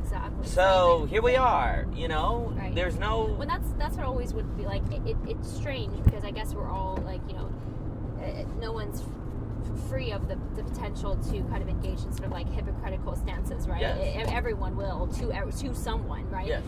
But what I mean to say is like, it was fascinating to me though, because I had a hard time with kind of the idea of like, you know, be a critical thinker, but don't everything, but don't question this. Yeah, be a critical thinker, just not critical of me. Yeah. You know, it's like, oh, okay, so critical thinking is ideological. These terms and conditions defined by who again? Yeah. You know, it's exactly just right. So basically, what that means is but let's say all of that's true. Let's say the Koch brothers do run the show, or that George Soros runs the media, whatever. It doesn't matter. Well, even if that's not true, the very possibility of it being true is enough to create anxiety. The only way you could probably overcome that is with decentralized media. Because, you know, what are the chances of Joe Rogan being owned by George Soros or the Koch brothers, right? Yeah. So, I mean, it's just very unlikely that, like, the Koch brothers are going to run Joe Rogan or Lex Friedman or whatever, right? Now, it's of course possible. Or they slip them money or something. Yeah, it's of course possible. And you can also, like, there is this problem now where, you know, if Jordan Peterson gets on the Daily Wire with Ben Shapiro, there's an agenda, right? But you see, I feel like in a decentralized environment, it's more self-corrective, because I do think people like people go, oh, Jordan Peterson's now just speaking from behind the Daily Wire, so they look elsewhere because it starts to feel less authentic. Whereas when all you had was the TV, you were kind of stuck. Like, where else do you get your news? Well, even if a given show like Jordan Peterson or Lex Friedman or whatever, you starts to feel corrupted, maybe it is, I'm not saying it is, but if it starts to feel it, you can at least go somewhere else. And so that goes a long way to helping people overcome this problem of the Koch brothers run the show or whatever. And that's where it's almost like following Hegel. There's been this making of naturally what we need today to avoid the magical thinking, to avoid the conspiratorial subject, because you need to be able to go to this place where theories can be on full display. And really the only way, well, the other thing I was going to say is one of the things that's gotten us in huge trouble is we don't really understand Occam's razor. Like when William Occam presented Occam's razor, that is all used now basically to say, oh, it verifies science. You say you cut out everything that's not science. That's basically how people interpret it. Like if it can't be falsified, then you cut it out. Or they say science always has the most elegant number of premises, because it's always, whereas these big mythos, these big theories, conspiracies have a lot of premises. So Occam's razor comes to kind of be in service of science, really. Well, the context of Occam's razor is very complicated theologies or philosophical models versus less complicated philosophical models or theology. It has some to do with science, but really it's about epistemology in general. And if you understand that, then you see in the Occam's razor elegance. Then what you see in the Occam's razor is not something simply saying, anything that's not science, ignore. What you see is a different epistemological standard of elegance, least number of premises, increased probability that's true versus not.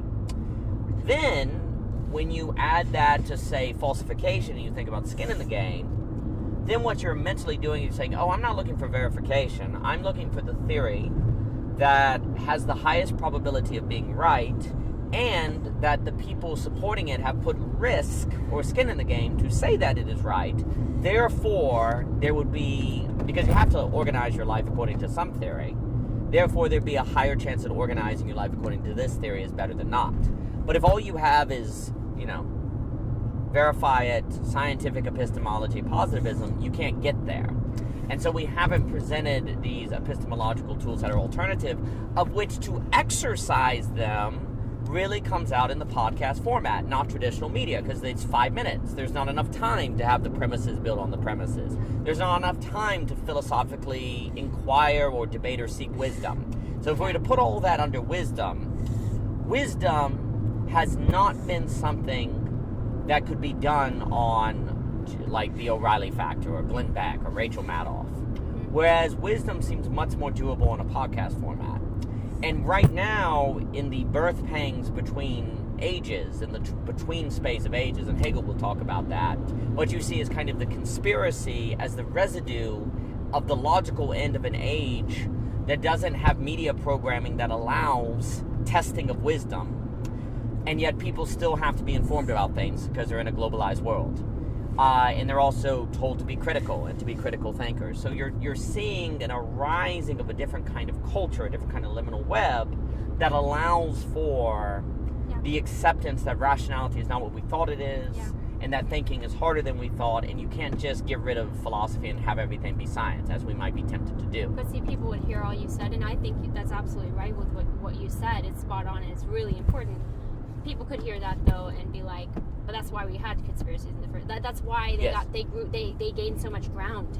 Yes, that's what they're saying. Because people had these alternative outlets, and somebody was posting some crazy thing on Facebook, then they followed through, and then they went down the rabbit hole. Yes.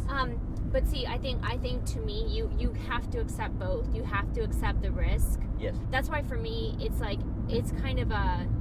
Sure, is it risky to introduce like the fact that people can share about their conspiracy theories? Sure, but I would rather, in a sense, yes, it can be difficult. You might have people get sucked in, but I think, and I don't know, maybe it's just like I can say this because I didn't get like completely like sucked in, but to me, it's important because it's the very thing in that same arena that you can get the possibility of overhearing or getting some, somebody sharing some link to some video about a conspiracy theory.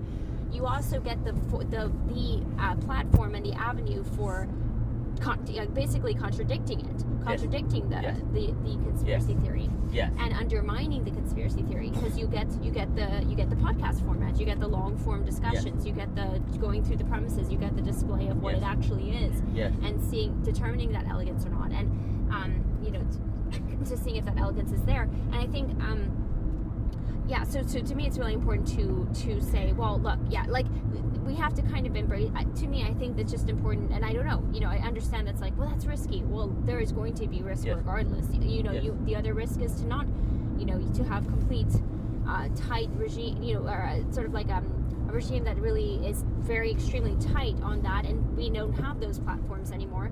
Well, what would that mean about the internet? Would we just not have, do we want to just not have the internet, or have the internet be controlled by one person or the government and all of that? I mean, it's just... So, anyways, I just wanted to mention that the very thing that, can provide the platform for the long-form discussions, the podcast, can also be where people get conspiratorial. But at the same time, I think the very medium itself, or the platform itself, can also then undermine conspiratorial thinking by actually having long-form discussion. Well, there's no way to avoid the risk. What's happened is that people are kind of saying the podcast is to blame, because they're still operating under a positivist paradigm where they say the truth, if it's true, it is empirical and scientific, and the podcast is contributing to absolute knowing or absolute unknowing. Well, that's neither of those is valid for the empirical. Yes, for the positivist standpoint. So you want to get rid of the positive, you want to get rid of the podcast entirely, basically. No one would say that directly, but that is what you're saying or want. Well, if the scientific paradigm, or the exclusive scientific paradigm, is false, though, then the debate is between absolute knowing and absolute unknowing. So then the question is, what are the tests by which to determine what is likely to be unknowing versus knowing, if we just say that? So the scientific paradigm, or Jonathan Rauch, or all these people, or Karl Popper even, they're not wrong to say you need tests, basically. Yeah. But the question is, what is the character of those tests? So basically what you need today to tell the difference between absolute knowing and absolute unknowing, because the scientific method is not enough. It can't help you. In fact, it makes it worse, because the QAnon person's like, prove to me QAnon doesn't exist. You can't. And basically they say, well, no, QAnon's falsifiable. You just have to be in the Pentagon to get there, and we can't get there. That came up with the Hunter stuff. So basically what we need today is, instead of a scientific test, you need a wisdom test. You need an ability to test if what the person is putting forth is wise. Is QAnon wise? That's kind of what you're asking. Yeah. Instead of saying, is QAnon scientific or is it empirical? No, it's not, but that's not enough to get rid of it. Yeah. You have to ask, is it wise? Yeah. So what we're looking at here, to the question of, you cannot from the structure tell the difference between absolute knowing and absolute unknowing. Yeah. It's from its correspondence with the real, which of course is not merely empirical facticity, but the real of the subject and the world and the thwarting of desires. So we're asking, how do you test if something is real? Or how do you test if something is real? Right. That's different from testing if something is empirical. Yeah. It's very similar, but it's not the same. Well, then what we're asking is, how do we need to think, how can we set up tests or environments or events to see if something is wise? Is QAnon wise? Right. That's different from asking, is QAnon true? Yeah. No, because you can't really get there. Well, at the end of the day, even if it were proven, right? This goes back to that point, not to harp on it, but even if it was proven they were false or proven they were true, people they could just not believe it. Yeah, they could just turn off of it. Exactly. That's right. Or have their sources say something different, or just say well, that's part of it, right? We talked about, the fact that they'd even be disproven in public could be it could be whatever they call it, psyop or whatever it's called, to them actually existing. So it just could never. It's not an actually effective route. It would be, like you're saying, better to test about. Is it wise? Test. And really quick, what I said about slipping money to Joe Rogan. Sure. And the thing is, what's so nice though about the long form discussion. how can you rig that? Like, you know what I'm saying? Yeah. Like, you have two people having 3 to 5 hour conversation about Yeah, a it's topic. very hard to rig. Extremely difficult to rig that. I mean, they'd have to, basically, then it's the art of convincing, the art of conversation, the art of basically, like, showing which is a wiser side to land on here. Yes. Now, it depends on who we're talking about, who's having that discussion, and what are they using as their means to discuss. But yes, I think that's really important. Well, the only way you would rig it is by having only guests that agree with a certain view. Right. You rig But it from the start, then people see that. Then people see that, and they stop watching. Right. Like, the whole reason people like someone like Alex Friedman or Joe Rogan, I just use them, or Peterson, you know, the reason they do well is because people are like, oh my goodness, he's got Roger Penrose, then he's got Neil deGrasse, and then he's got maybe more conservative people or Jordan Peterson. Like, it feels to people very widespread. Now, unfortunately, I do think that, say, you know, I keep referencing Peterson, you know, as Peterson gets money from the Daily Wire, it is seemingly the case that he only now speaks to far more conservative people. And that's going to be the end of it, really, because that's where it feels rigged, even if it's not rigged. Right. You know, directly, it is rigged, basically. I mean, you know, for example, it used to be, you know, Hannity and Combs, like Sean and Combs or whatever, and then it just became Hannity, because they didn't like having the liberal guy speaking, so they cut him out, right? So, so that unfortunately, you still see in the podcast world, I think, the threat of the rig with money, but then you just watch someone else. You know, you just go to Philosophy Portal, you go to the Stoa or something, right? You go somewhere else. Well, I think maybe people don't know that there is this somewhere else, right? Like, well, that's what they're claiming. That's what they're afraid of. They're like, but what if people only know about Joe Rogan? And for me, you're like, do you really think people are that not smart? Right. Like, that silly? Like, you can always justify totalitarianism by painting people as babies. Exactly. Like, if humans are babies, then yes, they need the Tocqueville totalitarian parent. Right. And it's like, we just, you know, any person who's just navigating the web, like, if you start to cultivate, like, okay, wait a second, this is just a polarized debate for grabbing people's attention. Oh, these are just people who all agree with each other. Yes. Oh, these are just confirmation, like having a conversation to have confirmation bias. You start to sort of, like, seek out things that are actually having the nuanced conversations, having the real discussions, like Philosophy Portal and other places, liminal spaces that we are now, you know, have our conversations with, right? Because there's something about the fact that it's there, it's not you know, nothing is locked away, and you can navigate that. But what is going to allow you to discern and have that kind of discernment through that navigation is yourself. There's nobody else doing that for you. That's right. You know, and you just have to kind of like just trust people to do that. Now, easier said than done when you're like, well, what if it's risking this? What if it's risking that? But, you know, ultimately, I think people do desire, the genuine conversations, the long form, the not just screaming at each other back and forth, but actually getting into much more wisdom topics than just fact conversation. Yeah, well, I mean, basically, like, people can tell. Yeah. And if they can't tell, do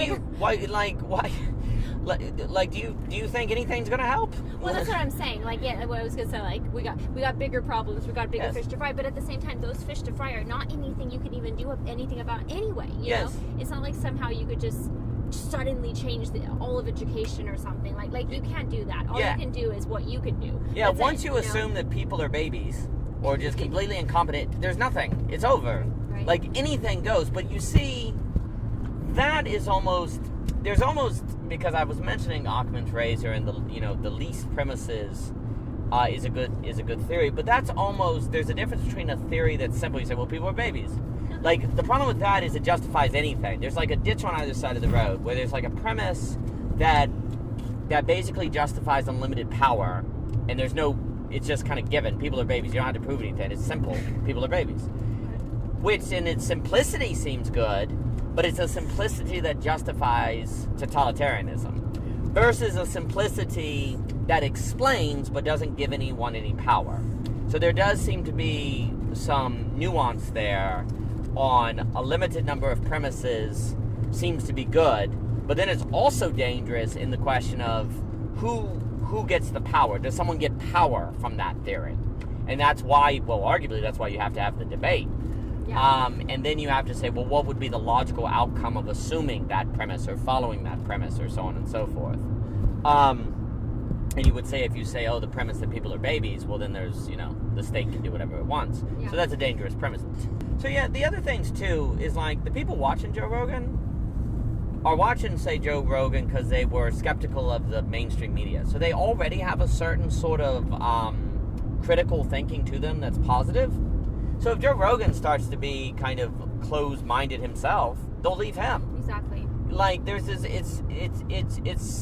there's a good reason to think that. Now, of course, there's always a risk, but at least this is the virtue of decentralization versus centralization. If the thing goes corrupt, at least there's avenues of alternatives. Yeah, exactly. Whereas in a overly centralized structure, there's no avenues of alternative. Exactly. And you just by having another media outlet within the centralized structure, it's not going to make a difference. You need great decentralization. So basically what you see is like a lot of people concerned about the podcasting contributing to conspiracies or whatever, they're still operating from a scientific paradigm versus, absolute knowing or unknowing, and both absolute knowing or unknowing is off the table. But if we say no, the name of the game is absolute knowing versus absolute unknowing, then the question is the methods of testing. And I go back, I think the name is asking the question, is this wise? Is Joe Rogan wise? Am I learning wisdom here? And that's all the meta skills. I'm thinking that, Peter Lindbergh in his presentation on the wisdom columns, I thought that was quite lovely in the Science of Logic, where he was talking about what is wisdom. He was talking about people really believing that wisdom is a big deal. And by that, it's not just sitting on a hill with your legs crossed or whatever. Wisdom is thymos. Wisdom is judgment. Wisdom is proportion. Like, wisdom has a lot more going for it. And we really need to be asking, is this wise or is it not? Yeah. Like, is believing in QAnon wise? Mm-hmm. And if you say yes, well, then let's test it. Exactly. According to the skin in the game, according to elegance, according to risk. Yeah. And if not, then it's probably not worth the effort. Exactly. Like, so there's almost like two tiers. Like, you go into something saying, is this wise?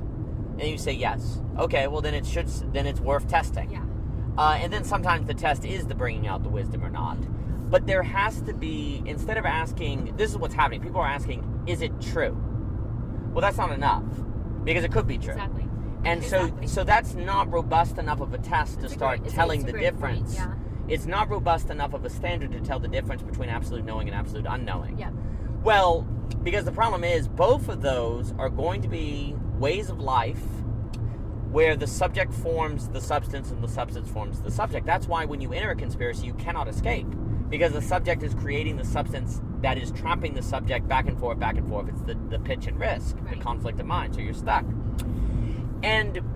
So once you get into absolute unknowing, so good. So you have to be very careful what you step into and what you stay in. And the questions of, is it wise, is probably a far better inquiry than is it true? Is there wisdom to learn here? And then let's say you say, well, there even in a QAnon thing, there's wisdom to learn here if the person is a Thomas More and dies and stands up for what they believe. Like, there could be wisdom to garner from that, even if it unveils that they're wrong. Yes. Because there's the wisdom of saying, oh, humans are the kinds of beings that can end up as conspiratorial subjects, which will make you more careful in the future. You see that there's a nobility and courage even if it's wrong. So there's a wisdom in that, all of which can help you fight nihilism, because you see modes of life where there is no nihilism. Yeah. The QAnon person arguably is not a nihilist, right? No. Yeah, So, what can Yeah. you learn from that person Yeah. that are the principles? And what you need is, it's difficult without the test to tell what the beneficial principles you could learn from a QAnon are from the bad principles. Yeah. But the test, you could maybe kind of filter the good from the bad, and that's where you're talking like these events, the podcasts, the wisdom comments, all of these Right. different things. Right. But none of that can happen without the right kind of testing. Right. And the test of, is it true or not, is not enough. Yeah. Indeed, the event, in a way, is getting at, is it probable? Given that there's 102 premises that had to be true, it's just simply not probable. And if it's not probable, it's not wise. Right.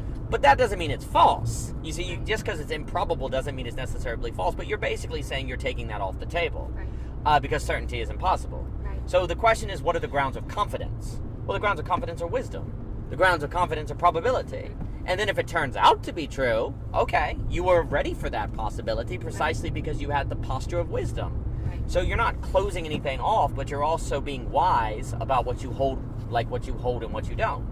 So I think asking questions about wisdom, is it wisdom? Is there wisdom here? How do we find wisdom? How do we create the conditions of principles of wisdom coming out? That's what we need to think. And basically the empiricist, positivist paradigm doesn't provide that. Right, yeah, no, absolutely. I think that's really important spot. One thing really quick on Thomas More. I think just something that comes to mind where somebody can believe something and, you know, obviously the reason why it was killed is because the king didn't agree with it, right? But for Thomas More, he believed so strongly in the sacrament of marriage that he would not go against it, right? He would not himself allow for his own involvement in the annulment, right, of marriage. And I think, like, there's something about that where no matter if somebody agrees or disagrees with him, it's interesting because, like, that ultimately, I think it's interesting because truth has to kind of show itself through time. So Thomas More is like, well, look, this is so important that if we keep allowing this, then there'll be like some serious consequences, right? But he's like, well, okay, you can kill me because I believe enough in that I'll die for that. And what I mean to say is that the truth itself seems to be something that has to kind of just unveil itself through time. When we have these pointed events, for Hegel, there has to be failure. Right, exactly. But what I mean to say is like the pointed the events, right, where you're talking about these sort of like congressional debates or podcasts. Yes, podcasts, whatever. Yeah, podcast style sort of testing or something like that, which are more based on, it has to be based on wisdom versus truth, because the other thing is, and why I was bringing up more again, is just because truth only unveils itself through history, in the sense that it's almost like it unveils itself, and it's not necessarily able to, once you pinpoint it to, like, when you kind of pause it, it's kind of like your point where you're saying with Hunter, where it's like it's point versus situation, or what do you say? It's pointed versus the movement itself. Truth is moving, like not because it's not true, but because it's moving through time as well, through history. And when the event though is going to be this sort of like, it's almost like where the two infinity loops meet. Does that make sense? So it's very important, and it's not to invalidate that, but what I'm saying is, like, what you need in that moment is wisdom, because truth is still moving through.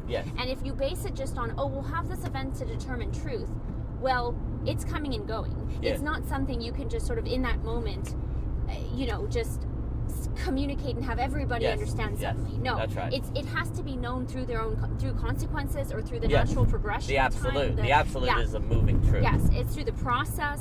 And so I just think that's another thing to add to why it's so true what you say, where it has to be on other grounds. Because if it's just then this isn't to say that there is no truth. It's that truth cannot be, in a sense, it's strange. It almost cannot be pinned down like that. It can't be pinpointed like that. In the sense that it's not going to be the best litmus test because it's moving.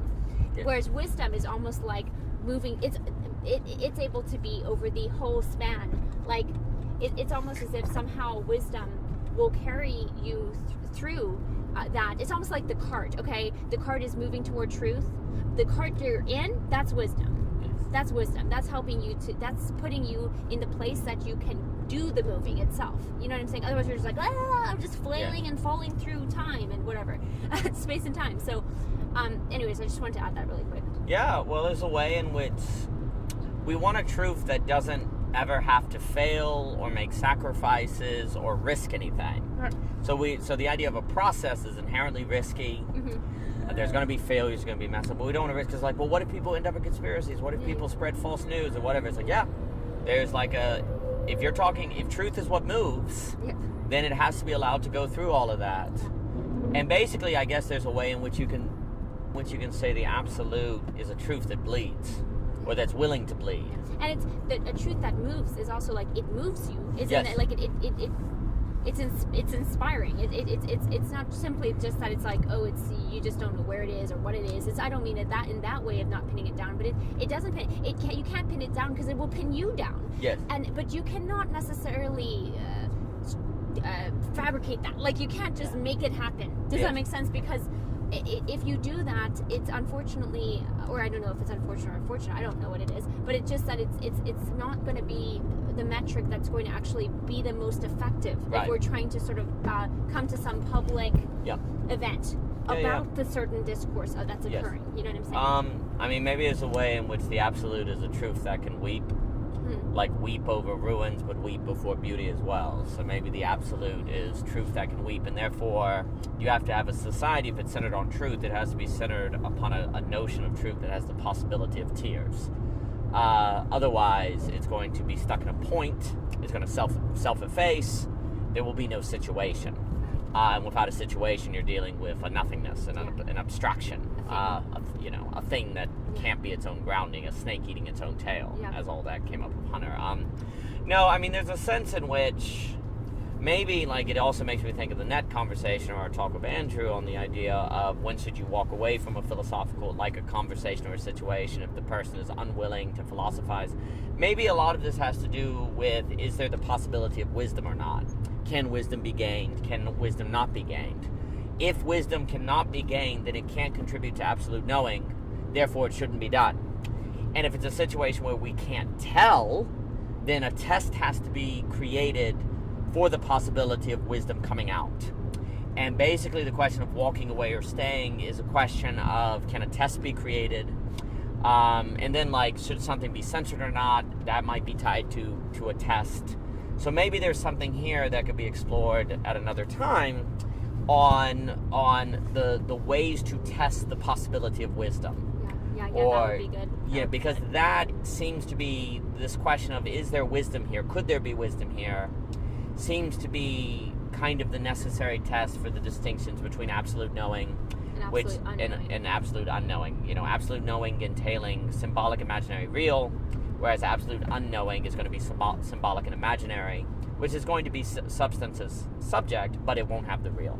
You know, it will be avoiding the real, all while it thinks it's being real. And that could also be the distinction between the real and realization, as Upancha brings up. But those are all questions that have to be explored. And then that, of course, we get into kind of the sociology address, belonging again address, because then you're talking about what are the social institutions and economic models that are going to be testable according to wisdom and incubating wisdom, as opposed to not. Because if not, then we can't be a society of absolute knowers, but we're only ever going to be a society of absolute unknowers. And in a funny way, we should be grateful for the conspiracy and making it clear the stakes and making it clear the problem. Yeah, absolutely. Well, thank you so much, Daniel. Thank you for the car ride edition. We have no idea if the audio is going to sound worth a darn. Hopefully it will be good. Maybe. And thank you to Hunter Coates for his book, Conspiracy and the Subject. Which was delightful. Yes. And please check it out. We'll have a link in bio. Yes, and for more... Link in the description. Yes, and for more by Hunter, Dissatisfied Philosophy. Yes, on YouTube. On YouTube and ogrose.com. And thank you so much for your time. Thank you. Everyone, you want to say bye? Bye. I'll see you later, everybody. Fun chat. Thank you so much. Bye. Bye-bye.